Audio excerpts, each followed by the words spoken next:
I'm Kesenya and welcome to this week's Astro Weather Report. I'm your Astro Weather girl and this week is such a special week. It is Solstice week. We look forward to this for 6 months. It's a time of celebration, a time of joy, and there is some interesting things playing out in this week's sky. So without further ado, let's dig in. The first energy that I want to talk about is the energy that is playing out again, Cancer Capricorn axis. That's where all the action is for most of this year, and this time it's an opposition between Mercury, this is little Mercury down here, and Pluto, the other tiny little planet in that big conglomeration up there, on the 19th of June. So this is, as we could imagine, going to be quite an interesting time. I'll draw the opposition in here because this is where most of the activity is coming from. It is going to be a difficult time. Whenever we have an opposition in a natal chart or in a transiting chart, it means a time of trying to integrate two energies that are opposing one another, and it's hard. It's like, and I often use this analogy of mixing oil and water together. You're trying to integrate two things that are quite separate, at the most separate point in the chart that they can be from one another. So what is going to be occurring this week with Mercury, planet of knowledge, planet of intellect and communication and words and speaking and learning, and with Pluto, the planet of transformation and death and rebirth experiences, rejuvenation. What is going on with these two? Well, we need to watch out this week for times when we can be emotionally attached to the way we're thinking. We have no objectivity in our thought processes, so we can therefore become very stirred up. Pluto is a planet connected with obsessions, jealousies, like those deep, intense, passionate, overwhelming type emotions that we have no control over within us, and we're like, where's that coming from? And Mercury is our thinking patterns, our learning, the way our mind, the cogs tick over in our mind. So when these two are opposing one another, we can have a severe emotional attachment to our thought processes, and that might not be very realistic or grounded. So watch out for your thinking processes that could be too obsessive, too passionate, too even misplaced. So be careful of that. You might find that the people around you in your environment are very opinionated. They're quite argumentative. That can also crop up, and there can be some intellectual power struggles. So you know the kind of thing, you're at university or doing some course or something, and there's people and they don't think like you, and it's like, well, I'm not going to give an inch and they're not going to give an inch, and I'll show them how stupid they are. And those kinds of real argy-bargy intellectual interactions that are just off. They're not attractive to witness, and they're not delightful to be in. They make everyone uncomfortable. So watch out for people like that in your sphere, in your circle, and I'll give some solutions for how to deal with these situations at the end of this little section. But we need to watch out for that. We also need to watch out for it within us as well. Where are we perhaps acting like we're superior, like we have the power? We want the power in the intellectual situation, in the communication situation. We want the dominance, and there can be real power struggles that come out at this time, intellectually and communicatively. We can have zero sensitivity and zero tact in our communications, trying to overpower other people through our communications. So really tread carefully at this time. I don't know about you guys, I'm sure there's plenty of you out there who are going through heavy duty Pluto transits at the moment, like I am, and we're going to be particularly susceptible to this. So really watch yourself. Kesenya, watch yourself. Watch what you say. Watch your communications.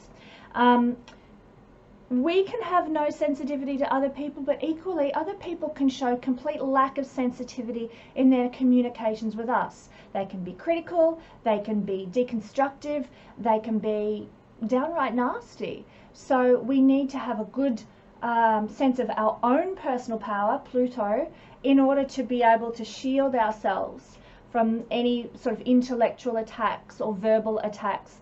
Mercury is our words, that can come our way as well. Now, I mentioned criticism. That's another thing that crops up with this interaction. We can give unnecessary criticism, and we can also receive unnecessary criticism. So brace yourself. This may very well pop up at this time. Lay low. Try and avoid situations where that might happen so that you're not, you know, thrown into the fire, so to speak. Yeah, watch out for being just too quick to criticize, being too quick to pass judgment on a situation. You know, your child has done something, they think it's wonderful, but you can see the flaws in it. You know, maybe they're learning to juggle, and they're trying to show you, look at me, Mum, I can juggle, and you're like, oh God, this is lame. But then, you know, you don't say that. You know, you don't offer criticism. They don't need that criticism. You find within you words of encouragement instead, but you'll have to actively think through that process of let me encourage rather than let me criticize whatever you're trying to do. So be careful of that, particularly if you're inclined to, I mean, we're all wired differently. Even if you're inclined to offer constructive criticism before you would offer any type of praise, then you're going to have to really be careful at this time, because you can hurt people deeply with unnecessary and inappropriate criticisms. Now, another thing that can crop up is perhaps feeling a little bit intellectually isolated or misunderstood at this time. Not an easy one. And for those of us who talk about astrology out in the real world, you'll know sometimes we can feel on the outer because of that. People just look at us with a blank face. I was sharing with some people this week actually about astrology, and the looks on their faces were like, what the hell, you know? And I thought, Kesenya, just don't go there. But it's that feeling of people don't get me, people don't understand me, I'm not being comprehended here. So just know that that can crop up. You can also feel like you're intellectually on the outer as well. Now, this doesn't necessarily apply to fields of astrology, but anywhere, like, you know, you might be at university, you might be at high school, you might be in a work situation, and you might feel intellectually that you're not, you know, you get it, you get what's going on in your sphere, but nobody else seems to resonate with what you're thinking, what you're feeling, what your mind is telling you. So there's this isolation experience that you might have, say in a board meeting. You might be having a meeting of a board meeting or a, you know, work meeting or something, and you share, oh, we could apply this principle, or we could do this in our next project, or this is an idea that I've had, and everyone just looks at you like, what is she talking about? And you feel this barrier that's there between your communication and being able to be understood and embraced for the way you're thinking. So it's just the energy of the moment. It won't last. It's a passing phase, but it can cause some, you know, a bit of difficulty and a bit of, can even cause a little bit of ego wobbling, if you like, because Pluto is the ego smasher.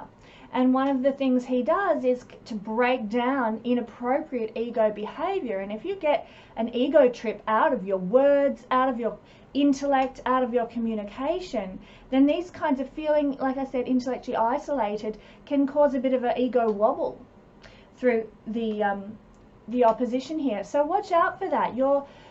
All these interactions that I've just spoken about that can be a bit challenging, a bit volatile, just watch out, because they could actually be serving a purpose of trying to dissolve some of the ego that you carry, or perhaps the ego of people around you. Okay, so just watch this week for that. But there are solutions. One of the solutions is just to take it easy as much as you can. Avoid, you know, aggressive, antagonistic people. Just walk away. Take the higher ground, zip up your lip, and don't get involved with any type of argy-bargy that crops up. Yeah, if you're around people who stir you up, who antagonize you, who are poking, you know, digging, making little jibes and barbs, be the bigger person. Be the wiser person and say, I'm not coming down to that level. I'm not playing that stupid game. Mercury is games, and Pluto can be quite intense games. Don't go there. Don't go there. Walk away, be the bigger person, and say, I don't need this shit. So that's actually easy. Well, it's easy to do when the energy supports it. This week you might be really triggered and want to just fire up. You might have, a bit of a viper's tongue, and come out with like a really stinging retort, and you're like, yeah. But don't. If you can avoid it, you might have the capability to do that, but my advice would be just don't. Just smile, walk away.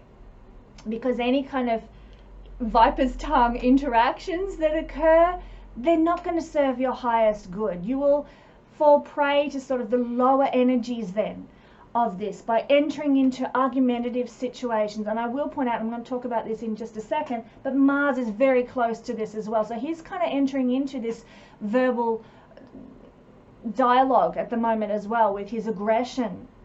So be careful. Do not allow yourself to sort of, even if you're brilliant at one-liner retorts that absolutely smash the opposition, just don't do it, because it's not the higher manifestation of this energy. Walk away from people who stir you up, people who are digging at you and trying to set their barbs for you.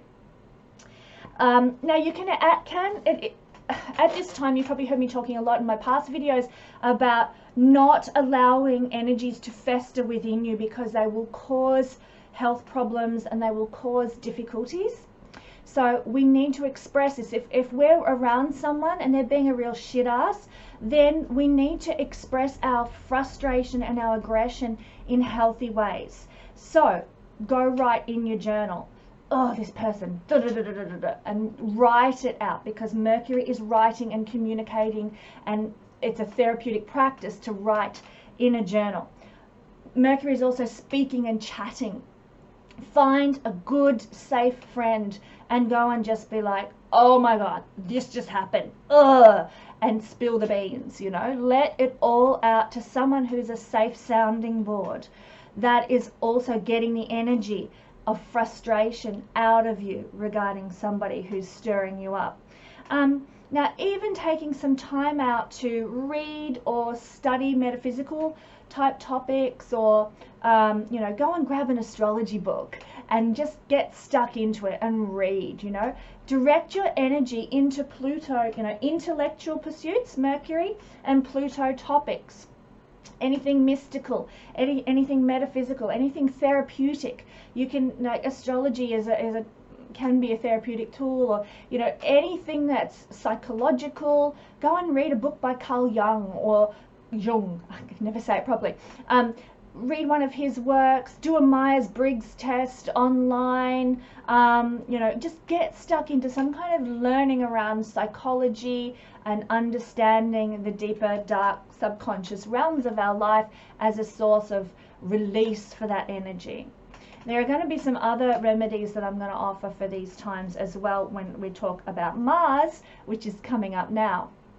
Now, I don't need to draw another opposition line, because you know what? The day after Mercury makes an opposition to Pluto, Mars makes an opposition to Pluto. This is how close they are. So this is the 20th of June that Mars will then step into the picture as well. So very volatile, verbal, intellectual, and action-oriented times with this opposition that's playing out.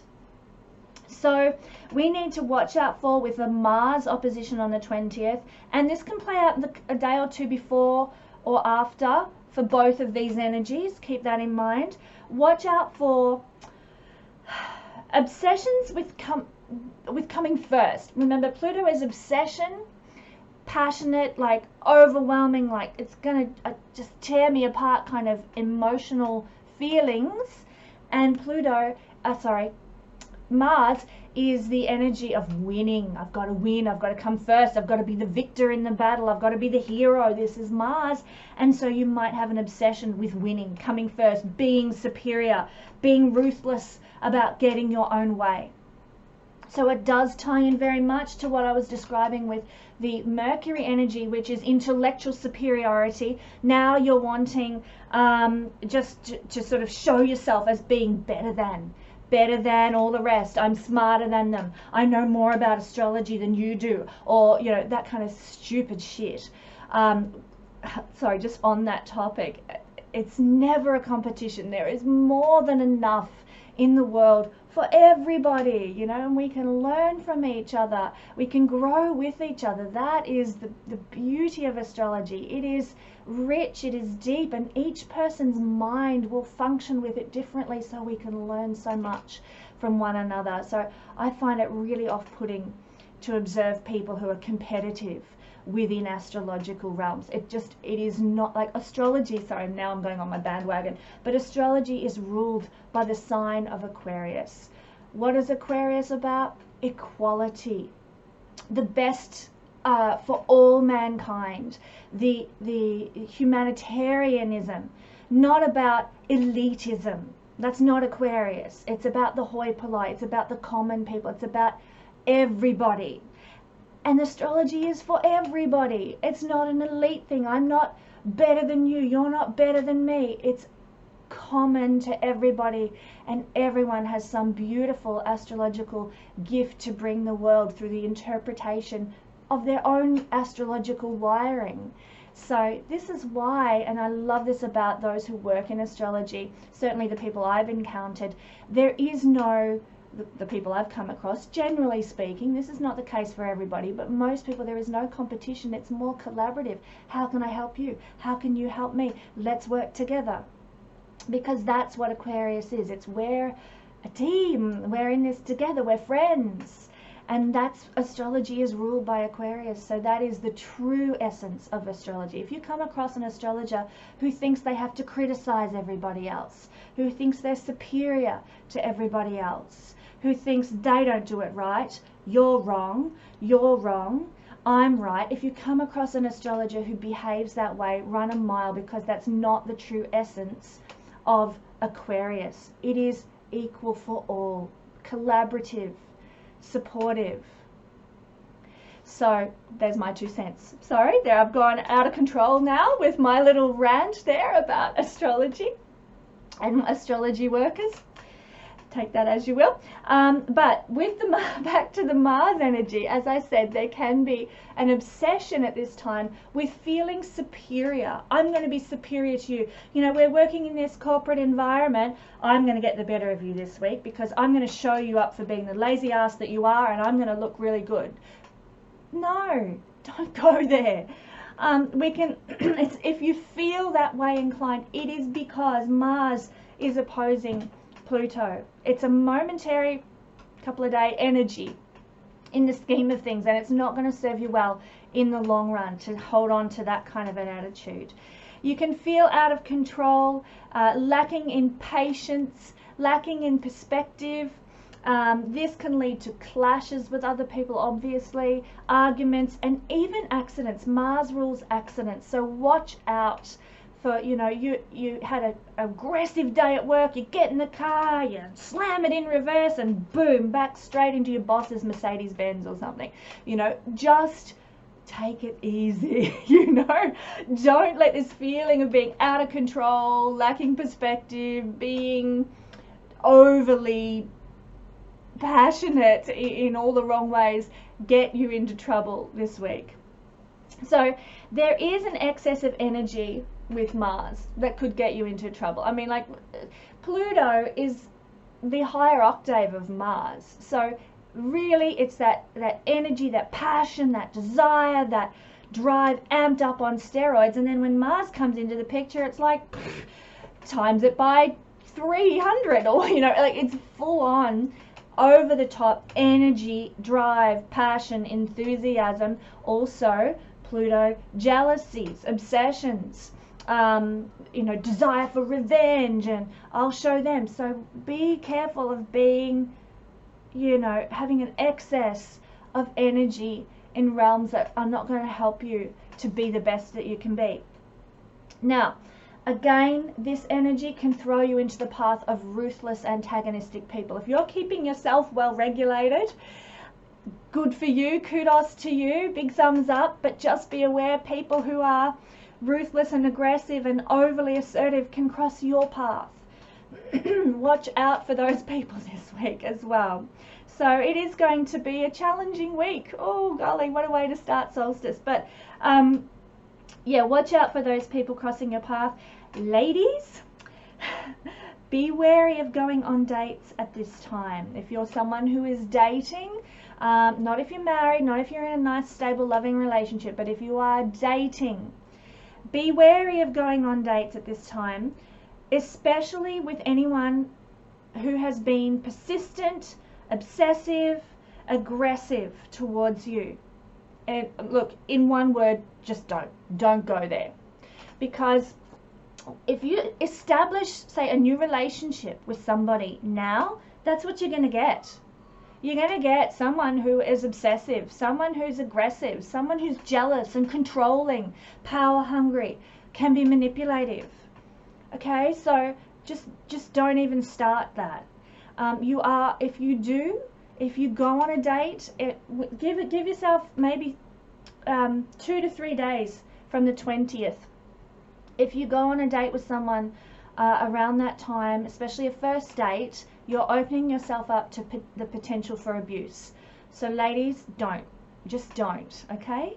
Now, if you're married, if you are, if you're in a loving relationship, you don't need to worry about this. You know, you're safe. Go out on a date, have fun, leave the restaurants for all the married people this weekend. And you know, if you're single, go hang out with your girlfriends, because you don't want to step into the masculine Mars energy that's amped up by Pluto obsession, rage, jealousy. Even Pluto is connected and correlated with abuse when he makes a connection to Mars. So there's a tip there. But there are solutions to this. So if you come across aggressive people, if you are really antagonized by a certain situation and you feel like you're just about ready to explode, then do some solo sport. Go to the gym, swim laps, go for a run. I wasn't going to, but I'm going to pack my running shoes when I go for my trip. Obviously, I'm recording this pre-trip to Bulgaria. By the time this airs, I will hopefully, all being well, be in Bulgaria on the astrology conference. So I will have my running shoes with me just in case I need to let off some steam. But you can go for a run, you can swim laps, you can go to the gym, you can do some kickboxing, you can, you know, some aggressive tribal dancing, whatever works well for you to get the physical energy out from inside you, churning up in that ball of anger within you, and let it out of your body. That's one solution at this time. Again, the easiest solution, just avoid people where possible. I mean, if you go to work and you're trying to deal with the HR rep who's just a real dick, you know, or you're dealing with, I don't know, you've got a client who's just a pain in the ass, then, you know, you can't really avoid those situations.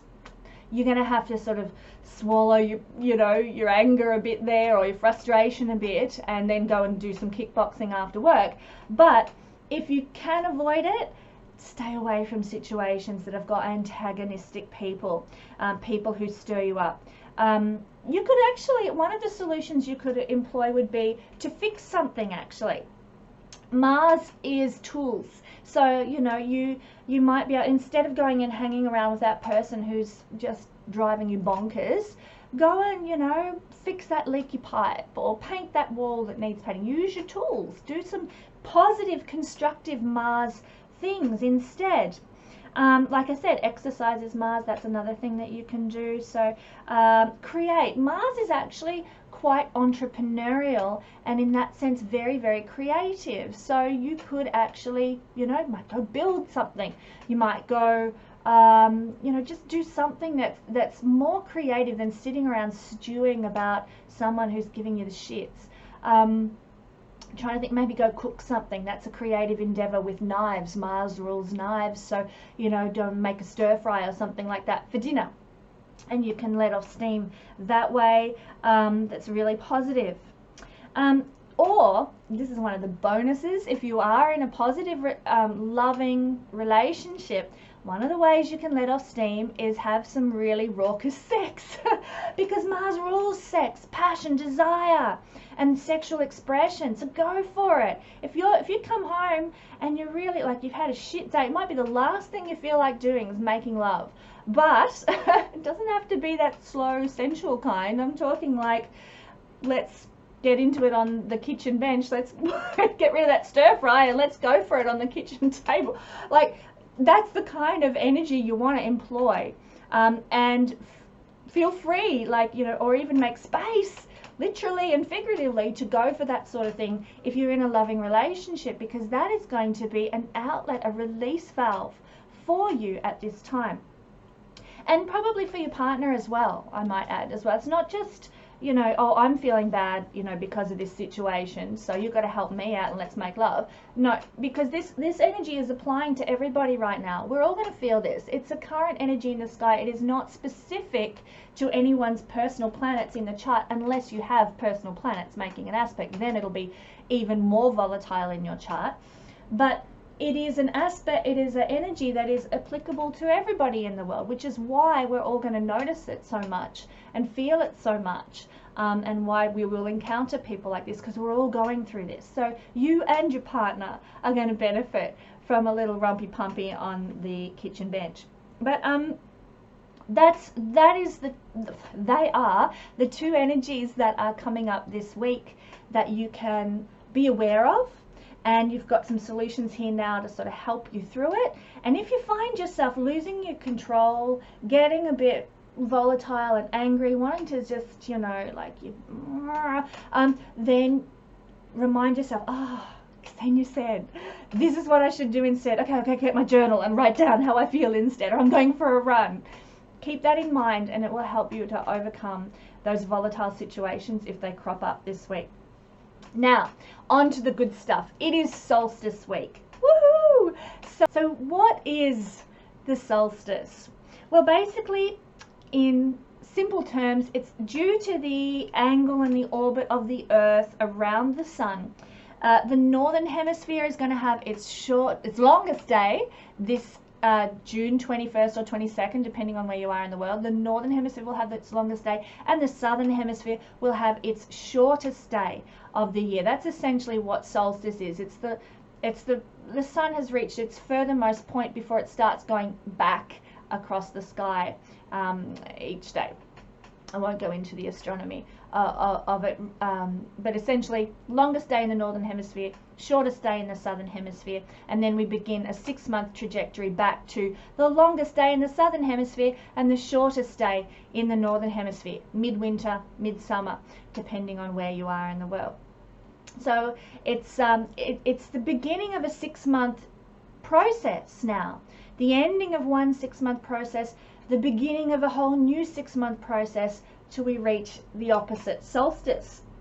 Now, the ancient Greek term for solstice was actually stand of the sun. That's what the ancient Greek term, I'm not going to try and pronounce it because I'm not good with my ancient Greek pronunciation, but the ancient Greek word for solstice meant stand of the sun. The sun is at its furthermost point, it stands there, and then it starts moving back to the opposite point 6 months later. So it's the furthest point of the sun. This references when the sun is at its furthermost point before it begins its journey back to the opposite solstice position. There we go. There's my notes just explain exactly what I said. So I'm really excited. I'm leaving the shortest day of the year, midwinter in Australia, to go and be in the Northern Hemisphere for midsummer, which will be delightful. Yay, leave the cold behind. So we'll really notice after this date, and this happens in the summer, at midsummer as well, but we notice that winter in Australia at solstice time in June, that winter really kicks in. We start to, like, things have been cold, yuck, and rainy and miserable, but it really amps up after the solstice. We start to really get the frosty mornings. Depending on where you are, you might get a bit of snow. You start to, really get out those puffer jackets and scarves and things to keep warm. Have to turn your electric blanket on at night because it really kicks in after solstice. And similarly, in the Northern Hemisphere, at summer solstice, midsummer, you start to really, you know, shorts every day, you know, shorts and t-shirts, and it's cool drinks. No, I don't want a coffee, too hot for a coffee. Let's have, you know, a nice cool orange juice or something. You know, you want to keep cool because the weather gets consistently more warm after the solstice. So, I mean, there's still cool days. You can still get something out of the box, but generally speaking, the season kicks in after the solstice. Now, most ancient cultures, they celebrate this beautiful period of time, this seasonal event, with a celebration or a party. In ancient times, there were dances, there were festivals, there were, you know, it was a time of delight and a time of celebration for the community to kind of, I guess, to welcome in ceremonially the new era and to say goodbye to the previous 6 months. So this is a great time for us to do the same. Okay, we live in modern cultures. We don't have a solstice celebration of sorts, but it is actually a really good time to do that if you wanted to honor the changing of the guard, the movement of the sun. Very ancient practice to do that. So you'll set a happy tone by doing this for the coming 6 months.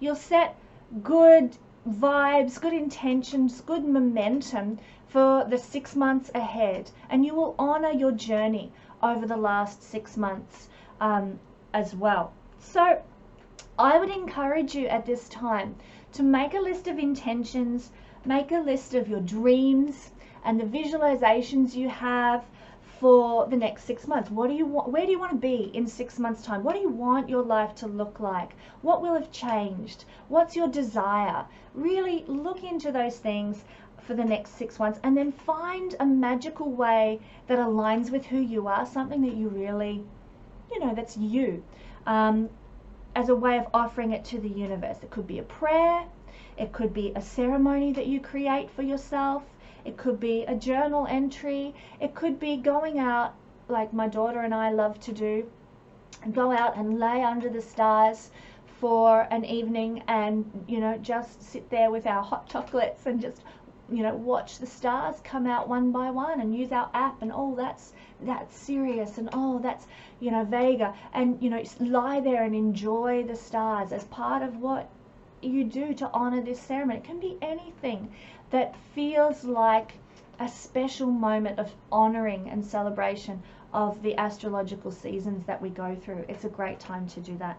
So what I'm going to do is now go through each sign and look at how you can celebrate in your own Cancer style. And the reason I'm choosing Cancer is because the solstice occurs when the sun moves into 0 degrees Cancer. That is solstice.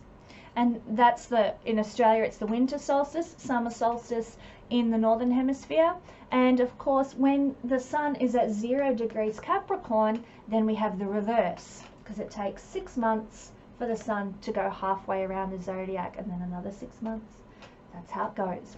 So we're going to look at how we can celebrate in Cancer style, Cancer being this house here, dependent on what your rising sign is. So if you know your rising sign, get ready. Let's go through a few of them. Well, if you happen to be, who did I start with? Okay, let's start with Cancer.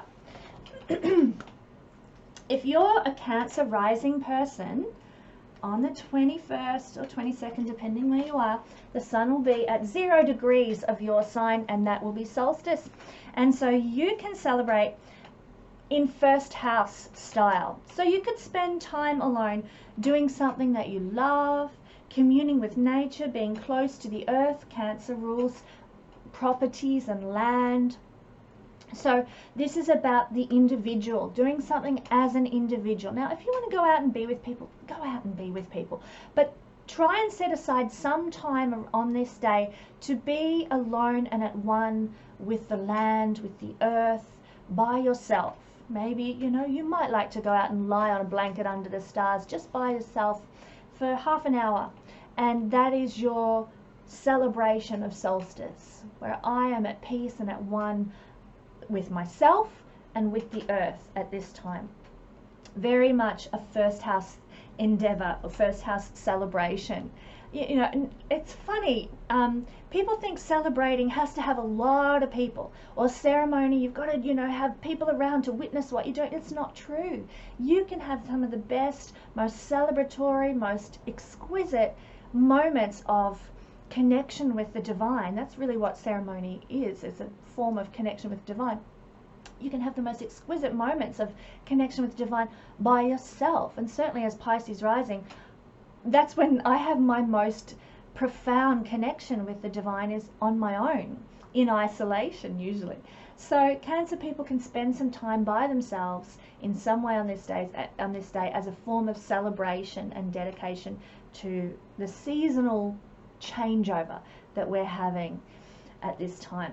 So if you happen to have Gemini rising, this is putting Cancer as your second house. So your form of celebration can be maybe something like going out to a restaurant, going out to an art gallery, or spending time, you know, being hospitable, being, you know, having people around, indulge in something pleasant, indulge in something decadent. That can be your form of celebration, but do it with a heart of gratitude, a heart of thankfulness to the universe for what it's done for you in the last 6 months, what it's brought you, what you've learned, how you've grown, and dedicate the future 6 months as well. So you might go out to a restaurant with some girlfriends, you know, at this time, and you can share, okay, what's happened for you in the last 6 months while you're out having a beautiful fine meal.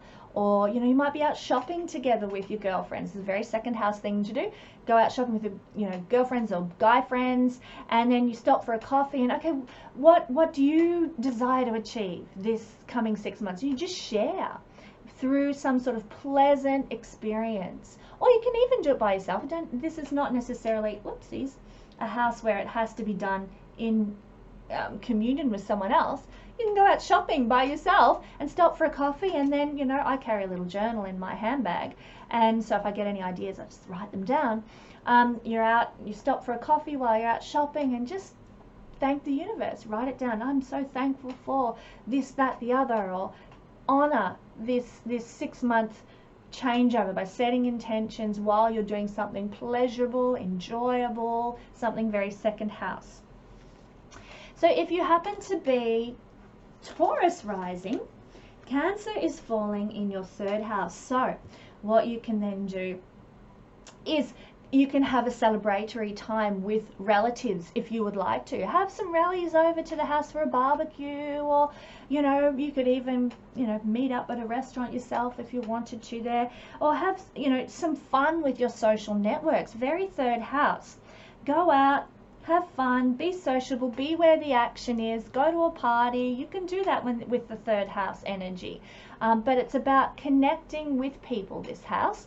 So you can connect with relatives, you can connect with your siblings as well, seen by the third house. You can connect with general social networks that you interact with. So there might be a party on at the beach near you, and you decide, let's go down there, and you grab a couple of friends, you go down there, and you honor the change of seasons out in nature with friends at a party, celebrating in very much Cancer style, third house style.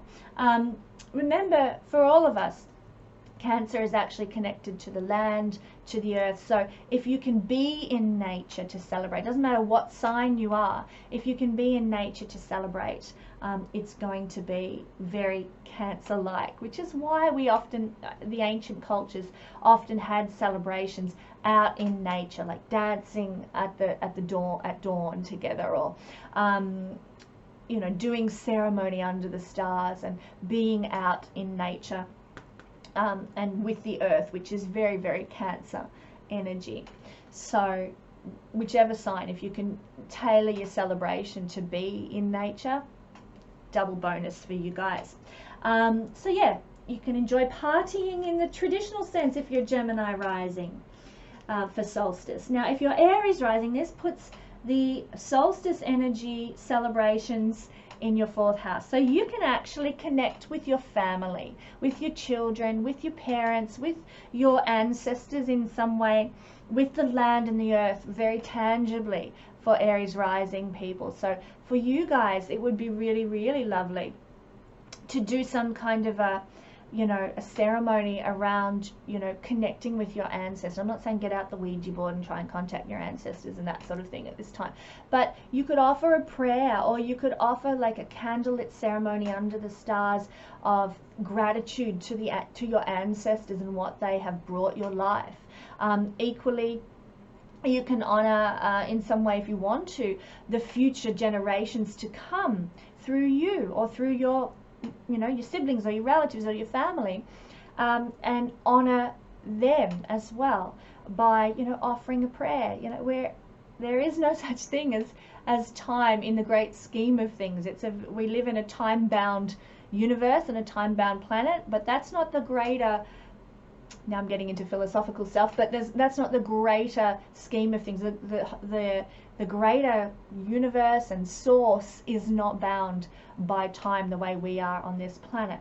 So it's quite appropriate to offer prayers for future generations, and as well as prayers for previous generations. So ancestors are seen by the 4th house. It's also a time when you can go deep with your emotions, do some emotional work, you know, whatever way that does it for you. Again, lying out under the stars is a great thing to do. But you can also, like I said, physically connect with family. Do something beautiful with your children and your partner if you have them. This is a lovely time, if you're Aries rising, to do some kind of celebratory experience with your children. You might decide to go for a picnic or something and just be out in the forest or the bush and enjoy, you know, a little campfire and being together. That could be your celebration for solstice. It can be as simple as that. So if you are Pisces rising, whoa, gone too far. This is the 5th house.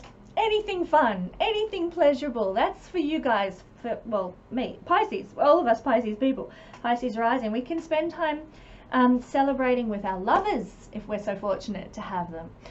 This is a lovely thing to do, you know, go and do some kind of celebratory experience, momentous moment of experience with a partner or a lover, or your children as well. 5th house is children. Or in some sort of entertaining, pleasurable environment. So it would be perfectly appropriate for Pisces rising people to go out dancing, to go out to a concert, to sort of hang out at a jazz club or somewhere fun and pleasurable. And they're all musical things, aren't they? I love music.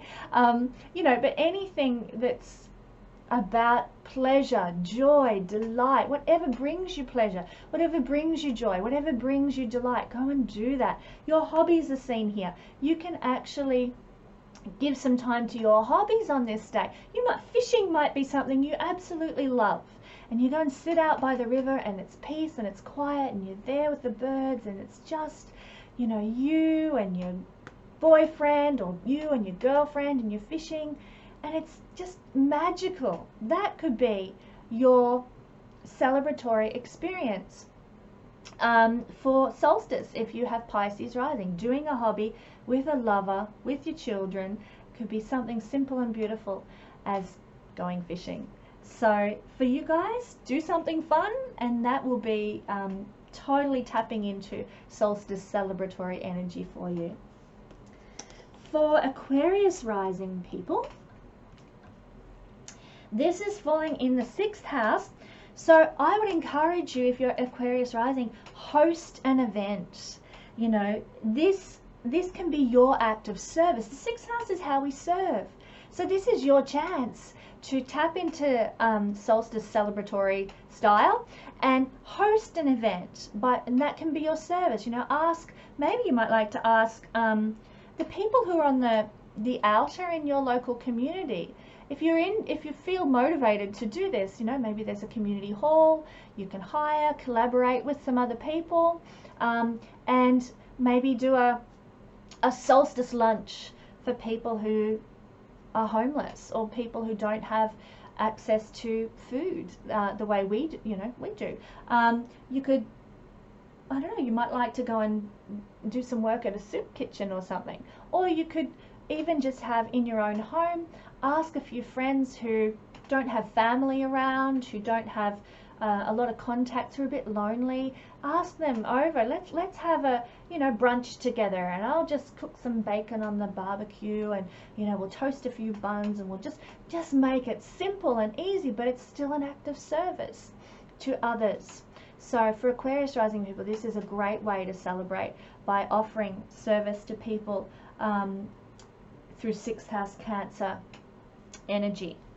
Now, if you are Capricorn rising, one way to celebrate solstice and make a ceremony of it, so to speak, is going to be through partnership. So this is also, the 7th house is also a house of culture and cultural activities, certainly refined, dignified cultural activities. So you might like to do some sort of a, go to an art gallery together with your partner, it could be a business partner, it could be a, marriage partner, but some kind of going and doing something with another person that's very cultural, and that could be your celebratory experience. If you're fortunate enough to have a planetarium in your town, you could go and spend time at the planetarium together with somebody. That would be a cultural and scientific also experience that you could enjoy at this time.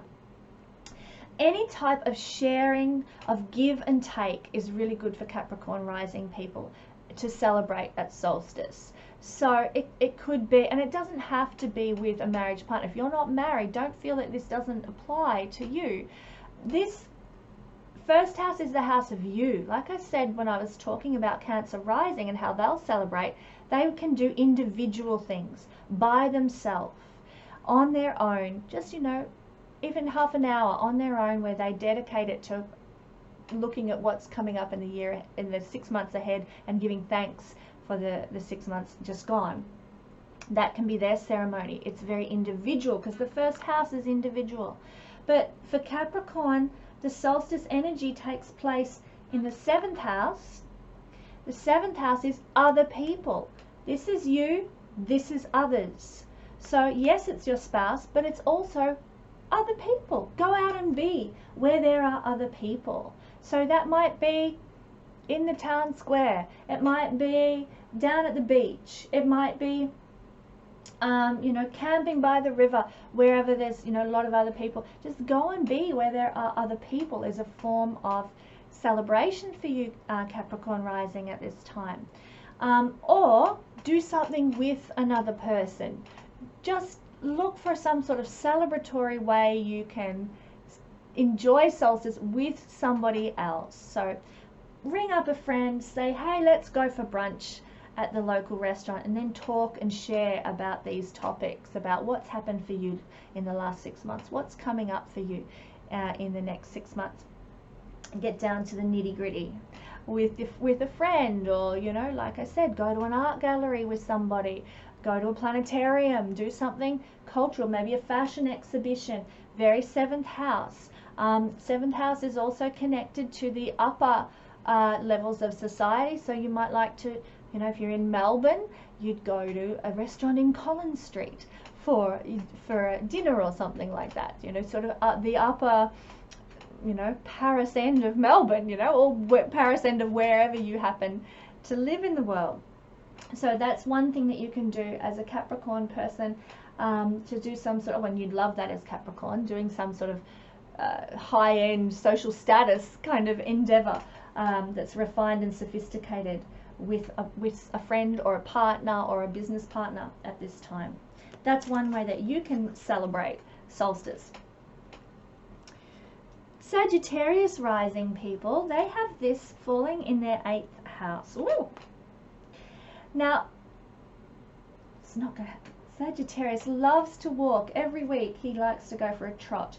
So this energy for Sagittarius rising is falling in the 8th house. Now the 8th house is a house connected with therapy, mysticism, hidden practices, and so we can actually tap into ancient ceremony if we would like to. If you have the opportunity to join in with, say, well, I believe that on the astrology conference there's going to be a Greet the Sun dance.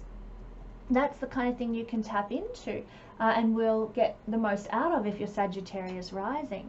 Doing something like that, doing some sort of ancient mystical ceremony, such as a sun, morning sun dance at 5 a.m. or something, that can be very, very suitable as a way to celebrate solstice for you.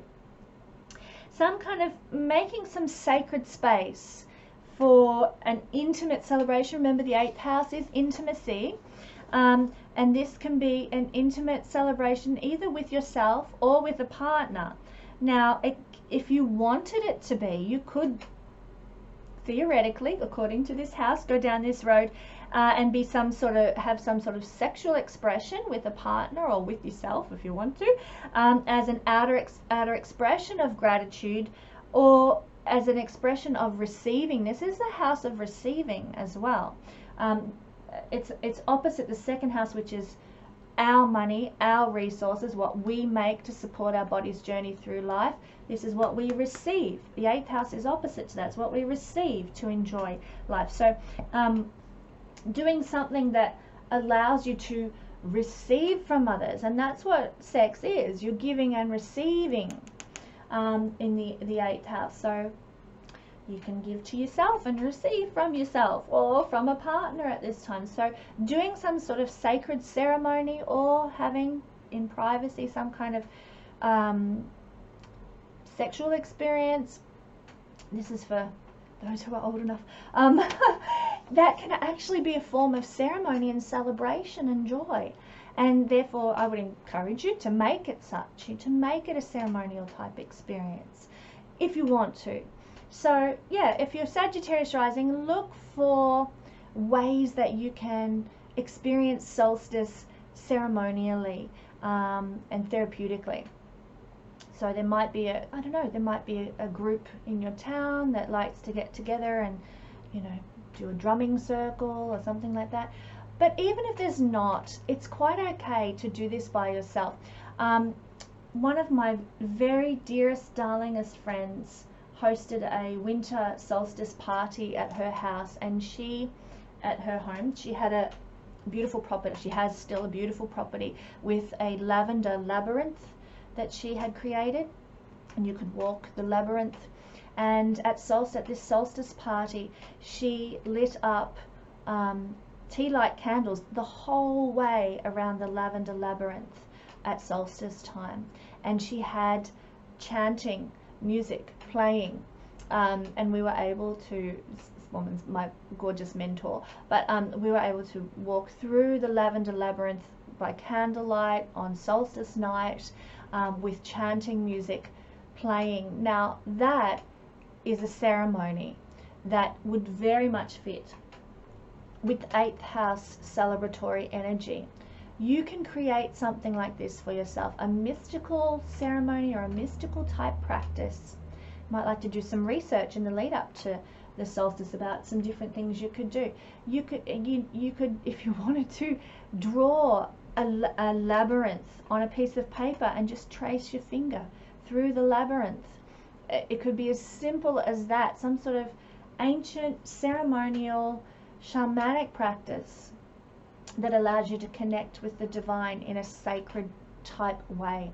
So I encourage you, jump on Google, find some ceremonial practices, do them for yourself, or join a group that perhaps has some sort of a practice if you're that way inclined, or if you get the chance, want to, some sort of ceremony through a sexual expression could very much work for people at with Sagittarius rising as a form of ceremony and gratitude and forward looking to the coming 6 months. I know this might be a bit kooky for some people, but I do have a background in the shamanic side of things, so I enjoy it. Take it or leave it. It's up to you. If you like this, embrace it. If you don't, just leave it. You don't have to walk with everything that I say. If you're Scorpio rising, then Cancer falls in the 9th house, so you can celebrate with benefactors, you can celebrate with gurus, you can celebrate with mentors, with father figures, or you can also go somewhere that is, I'm just going to see if that's going to say other cultural. So, you know, you might be able to go, just say you're living in Australia, which is very Western culture. You might get the chance to go and enjoy some sort of Italian celebration somewhere. Or, you know, you might get the opportunity to enjoy some indigenous celebration and participate in an indigenous ceremony. Any type of other cultural activity is going to be very beautiful if you're Scorpio rising. So if you have a mentor in your life, see if you can arrange for a catch-up or a coffee or some kind of a celebratory experience with them. If you have a father type figure, it doesn't have to be your actual father, but someone who has the role of a father in your life, then catch up with them at solstice, spend time with them, you know, and it could just be, you know, come around for coffee and cake and make a deal of it, make a celebration of that moment, mark that solstice moment by something significant, with mentors, with father figures, with a benefactor in your life, or go and experience some sort of cultural experience. It could just be, you know, you go to Chinatown in your city and have dinner out in Chinatown, or you go to the local, you know, market that has a lot of Greek food or something, and you connect with other cultures as a form of enjoyment and celebration and experience at this time. I'd highly recommend doing that for anyone who is Scorpio rising to celebrate solstice occurring. Libra rising people, this energy, Cancer energy, falls in your 10th house. So I would love for you guys, if you want to go and celebrate solstice, to hang out in the finer end of town, so to speak, the areas of social influence, the areas of prestige and high social status. So in Melbourne, you might like to go to South Yarra and just be in South Yarra for the afternoon for the solstice day. Have a picnic in a park in South Yarra. Or if you're in Sydney, I'm trying to think of what the big suburbs in Sydney are. I'm sure you can fill in the blanks for me there for all the Sydney siders, but go and be where things are, where there is great social status. You know, the Kensington in London, or, you know, I don't know, hang out at Buckingham Palace for the day if you're in London. Somewhere where there is a great deal of prestige, social status. Spend time in those areas as a way of celebrating solstice if you happen to be Libra rising. Now, you don't have to, you know, you can do something there. You don't have to just go and sit in the park in South Yarra, but you can go and do things, have a coffee, go shopping, do some you know, visit a gallery or something. Make a momentous occasion of it, but do it in an area that has high social prestige, social status, to see in the new solstice 6-month season. That's one way. I mean, and you can make, it's up to us to make as much of a ceremony or as little of a ceremony as we like. You could go to a park in South Yarra, and while you're there, write down a letter to myself in 6 months' time. Write that letter down. This is what my life will be like. This is what I aspire to achieve. Da, da, da, da. Fold the letter up, put it in an envelope, and stick it somewhere at home when you go home. And then come 6 months' time, open up the letter and see what's happened. You know, that could be the simple ceremony you create for solstice time. But do it in a place of social status and influence. All right, if we're Virgo rising, then this Cancer solstice energy is falling for us in the 11th house. This is, yay, good for you guys. For Virgo people, go be with friends. Go hang out with big groups of people. If you want to go to a party, go to a party. Just be with the people you love. So this is for Virgo people. And Virgo people, I have found, do have a great capacity for ceremony, because their archetype is the priestess. And what do we often correlate with the whole priest and priestess kind of imagery is the doing ceremony, lighting candles and prayers and da-da-da-da. So you might like to create some sort of ceremonial experience with your friends. Now, if you were listening to me talking about Sagittarius rising, I spoke about my darling, precious mentor and girlfriend who hosts solstice parties at her property. And this is something you can do if you want to with your friends, with your circle of friends. Have friends around, create ceremony, do some sort of magical, beautiful, momentous experience with your friends, with a group of people. Now you can create it or you can go out and enjoy it somewhere else, but being Virgo rising, offering it as an act of service to your friends would be a lovely thing for you to do if you feel the energy and invigoration to do this, to do some sort of a celebratory like dinner or just a getting together of a group of people to honor solstice. Maybe you might like to just have friends around, and if you can't be bothered cooking, get everybody to bring a plate or bring their own picnic dinner or something, and you sit around and you encourage everyone to sort of write down their goals. Okay, let's write down our goals for the coming 6 months. Let's write down a list of 10 things we're thankful for the last 6 months, and then get everyone to fold them up. As I said with Libra rising, fold up these things, pop them in an envelope, everyone takes them home. 6 months time they open up the envelope and see what has happened and what's unfolded. And that can be a simple ceremony that you do with your friends out on a picnic, somewhere beautiful, somewhere lovely. So Virgo rising people will enjoy having ceremony, or can get the most benefit out of having ceremony at this solstice time with their friends. Leo, finally, Leo rising people, you have this falling, oh, that's a funny looking arrow, falling in your 12th house. And this is the house of retreat and escape. So a little bit like the first house for Cancer rising people, you will benefit by you can celebrate by doing something on your own. And there's nothing wrong with having a personal, private celebration on your own. Now, Leo people, rising people, probably not overly inclined to do that. I like to be the center of attention and to be where, the fun and pleasure is. But you can do that if you want to go out and celebrate solstice, with a group and with a crowd. You can do that, but I would encourage you at some point on solstice day, the 21st or the 22nd, depending where you are in the world, on solstice day, do some sort of celebratory experience by yourself in a retreat space. Now, you could go to a day spa. You could go to a monastery if there's one in your area where you can, maybe there's an ancient monastery you can go and explore and just spend some quiet time in prayer at a monastery or at a cathedral, somewhere like that.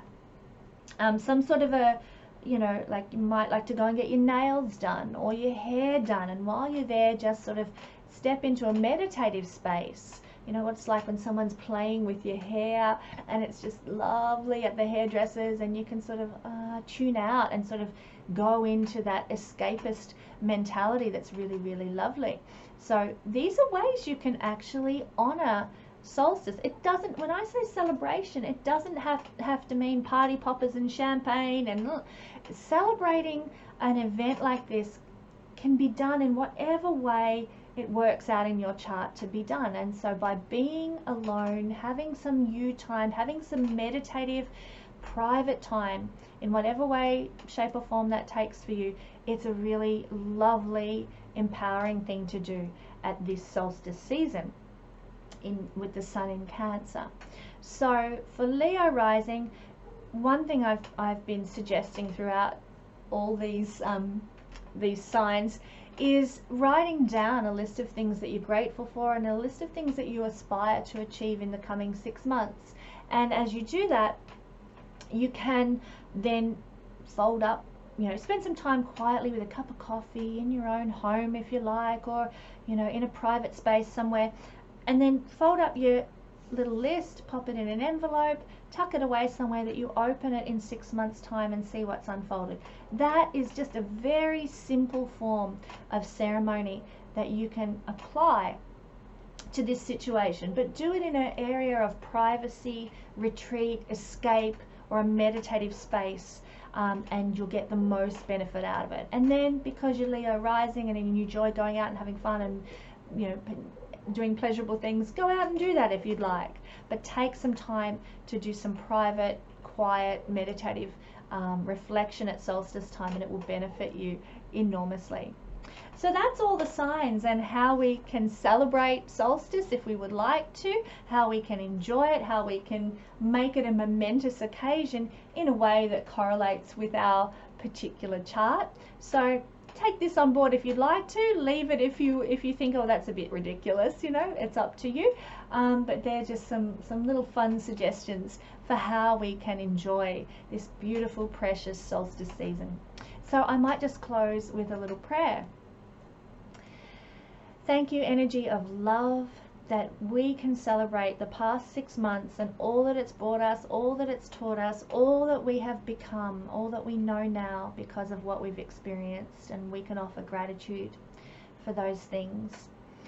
Thank you for the 6 months that is to come. Thank you that it is a 6 months that is unknown to us now, but holds the potential of great promise, great lessons, great challenges that will expand us, and the potential to embrace greater love from the universe if we can work with the energies as you would desire. So lead us into this time of celebration with joy.